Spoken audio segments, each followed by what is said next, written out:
High high রে, কুরবানি চলে আসলো অথচ এখনো একটা গরু বিক্রি করতে পারলাম না। এই গরু যদি না বিক্রি করতে পারি আমি 12 লক্ষ টাকা ঋণ কিভাবে পরিশোধ করব? এই দাদা, বাড়ি থেকেও আসেন? এখানে কুরবানির পশু বিক্রি করবে কারা? হ্যাঁ, গরু কিনতে এসছে নাকি? ও দাদা দাঁড়ান দাঁড়ান, আমরা বিক্রি করব। আসেন, আপনি আমাদের এখানে আসেন, আমাদের অনেকগুলো পশু আছে। আপনি আসেন আমার সাথে, এই যে দেখে যান। কই চলেন তো দেখি। এই যে দেখেন, এখানে আছে, ওইখানে আছে, অনেকগুলো আছে। আপনার কতগুলো লাগবে দেখেন। আরে দিদি, আপনি এগুলো কি দেখাচ্ছেন? আমি কি গরু নেব নাকি? আমি তো ছাগল কিনতে এসেছি। হ্যাঁ, আপনি গরু কিনবেন না? না না দিদি, আমরা এবার গরু কিনবো না।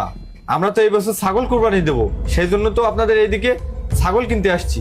আপনাদের যদি ছাগল থাকে তাহলে আমাকে 3-4টা ছাগল দেন, আমি ছাগল নিয়ে যাব।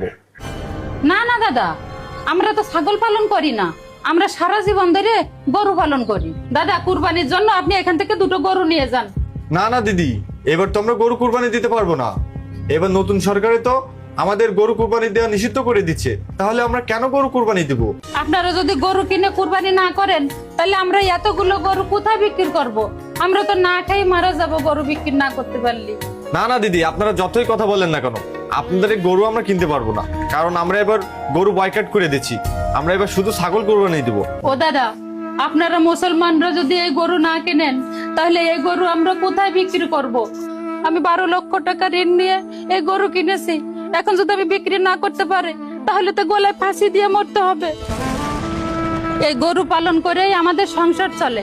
এখন এই কুরবানি ঈদে যদি গরু বিক্রি করতে না পারি আমাদের সংসারটা অচল হয়ে যাবে, আমরা না খেয়ে মরে যাব। দিদি, আপনি যতই কথা বলুন না কেন, আপনাদের এই গরু আমরা কিনতে পারবো না, কারণ আপনাদের সরকারই তো নিষিদ্ধ করে দিচ্ছে। এই জন্য আমরা গরু কুরবানি কিভাবে দেবো? আমাদের ছাগল ছাড়া আমরা আর কুরবানি দিব না। এই কুরবানি চলে আসলো অথচ আমরা এখন একটা গরু বিক্রি করতে পারিনি। দাদা, আমাদের এখান থেকে গরু নিলে আমি অল্প দামের ভিতরেই দিয়ে দেবো। না না, আপনি যদি গরুগুলো সব ফ্রিতেও দিয়ে দেন তা আমি একটা গরু নিতে পারবো না। ও দাদা, আপনি আমাদের গরু কেন নেবেন না? ও দিদি, আপনাদের এই গোমাতাকে যদি আমরা নিয়ে যাই কুরবানি দিয়ে দিই তাহলে তো আমি কেস খেয়ে যাব। দাদা, আপনি আমাদের গরুগুলো কিনে নিয়ে যান দাদা, তা নাহলে আমরা শেষ হয়ে যাব। আমাদের ঋণের বোঝা মাথায়, আমরা 12 লক্ষ টাকা দিনে আছি। আপনি গরুগুলো নিয়ে যান দাদা, তা নাহলে আমি বাচ্চাদের লেখাপড়া কিভাবে শেখাবো? আমার সংসারটা ভেসে যাবে দাদা। আপনার কাছে অনুরোধ করতেছি দাদা, আপনি আমার গরুগুলো নিয়ে যান। না না না না, গরু নিতে পারবো না। দাদা দাদা দাদা, আপনি পায়ে ধরে দাদা, গরুগুলো নিয়ে যান। দাদা, আপনি এভাবে চলে যাবেন না দাদা, আপনি গরুগুলো নিয়ে যান দাদা। আরে আপনি কেন বুঝতেছেন না? আপনি জানেন না আমাদের গরু নেওয়া যাবে না?